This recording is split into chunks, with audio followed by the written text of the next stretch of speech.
This is Asif Ali. Today's word most important topic एक start कर रहे हैं। बीच में मैंने एक दो टॉपिक्स आपको लिटरेचर के दिए थे, लेकिन आज मैं फिर वही ग्रामर पे आ गया। तो आज का हमारा जो टॉपिक है बहुत ही इम्पोर्टेंट, जिसका नाम होता है वर्ड क्लासेस। जिसका नाम होता है वर्ड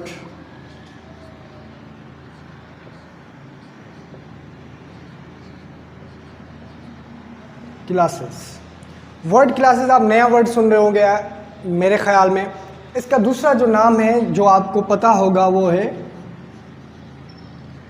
पार्ट्स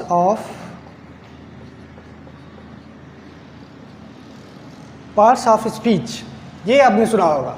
देखिए, पार्ट्स ऑफ स्पीच जब हम पढ़ते हैं तो इसका जो ये एक्चुअल जो नाम है ना वर्ड क्लासेस, तो अभी तो उम्मीद है कि आप यही नाम लेना शुरू करेंगे। वर्ड क्लासेस मतलब classification of words. Classification of words.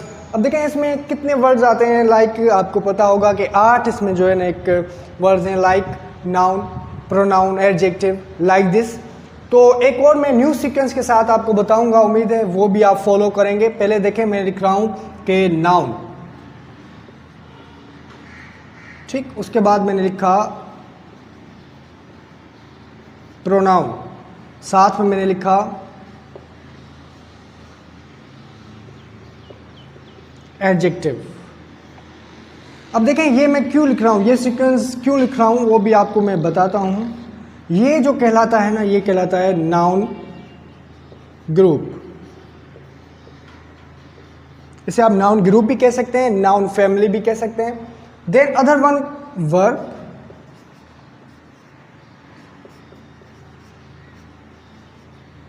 Adverb.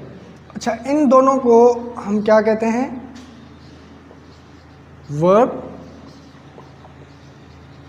Group या वर्ब फैमिली भी कह सकते हैं। ये भी मैं आपको बताऊंगा क्यों मैं बता रहा हूं आपको, इस सीक्वेंस से करें।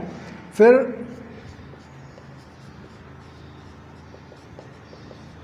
Preposition,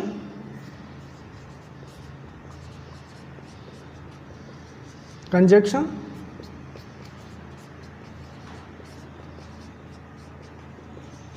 interjection. अब इसको हम कहते हैं एम्प्टी वर्ड्स। क्या कहते हैं? Empty words. वो क्यों कहते हैं वो भी मैं आपको बताता हूँ। अब देखें इस जो सीक्वेंस की खासियत क्या है वो मैं बता रहा हूँ। देखें, नाउन क्या होता है? नेम होता है। नाउन क्या होता है? नेम होता है। अब अगर के देखा जाए तो प्रोनाउन क्या होता है? Instead of noun, in place of noun. किसके बदले काम आता है? नाउन के बदले काम आता है, ठीक है।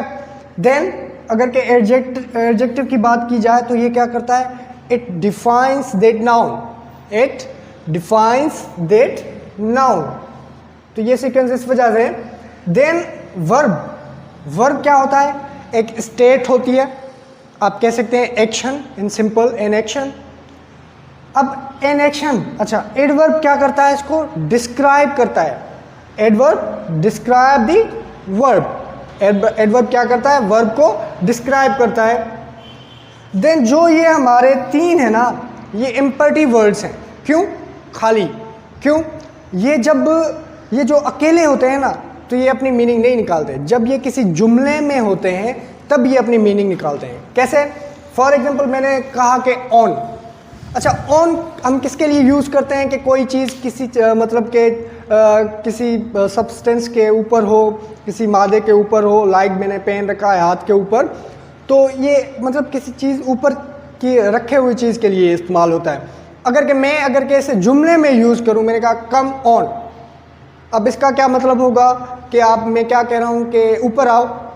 इसका मतलब ये हुआ कि देखें, ऑन का तो यूज़ कर रहे हैं किसी ऊपर के रखने के लिए, तो क्या मैं कह रहा हूँ ऊपर आओ? नहीं। तो इसी तरह ये एम्पटी वर्ड्स होते हैं, ये 3। उम्मीद है समझ आया होगा आपको। मैंने समझाने की कोशिश की, और इसी सीक्वेंस को पकड़ें। और इसे हम पार्ट्स ऑफ स्पीच ज़्यादातर कहते हैं, लेकिन ये वर्ड क्लासेस होती हैं। वर्ड क्लासेस मतलब क्लासिफिकेशन ऑफ वर्ड्स होता है।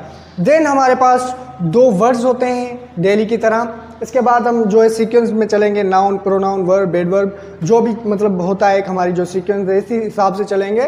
तो 2 वर्ड्स हैं, देखें 2 वर्ड्स क्या है। एक है कोवर्टली मतलब खुफिया तौर पर। दूसरा होता है डिजेक्टेड डिजेक्टेड मतलब उदास। उम्मीद है कि ये टॉपिक आपको अच्छा लगा होगा और समझ भी आया होगा, और जो ये वर्ड्स हैं याद किया करें, बहुत इंपॉर्टेंट होते हैं। मिलते हैं हम अगली वीडियो में, तब तक के लिए अल्लाह हाफ़िज़।